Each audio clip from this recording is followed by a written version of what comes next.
Umesema kwamba ukiwa na uwezo wa kusoma nota pale St. Kizito, kuna namna wanakupa nafasi ya kujifunza ili ukipata confidence waendelee kukutumia kama mwalimu. Kwako hiyo ilishatokea tayari. Ndiyo. Walikupa nafasi na mpaka sasa hivi wanakutumia kama mwalimu. Mapokeo yao yalikuwa ni yapi? Ukizingatia pale kuna watu wakubwa kiumri, wakubwa kimadaraka na wakubwa kwa kila kitu. Wakakupokea na ukawa wewe ndo unawafundisha. Yaani uliye mdogo unawafundisha wengine ambao unaweza ukaita hata babu. Kiufupi tunaheshimiana. Mimi ninamheshimu kwa yeye alivyo. Na mimi anaheshimu na udogo wangu kwa nafasi nilionayo. Sasa nifanyaje? Ni mwalimu ingawa bado mimi ni mdogo. Kwa unyenyekevu kabisa. Unafundisha.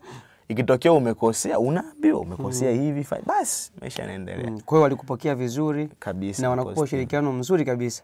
Yes. Hakijawahi tokea kikwazo ambacho pengine kasema kwa nini wanafanya hivi, ni kwa sababu ya udogo wangu au ni kwa sababu gani? Ushirikiano ni wa kutosha. Hongera sana.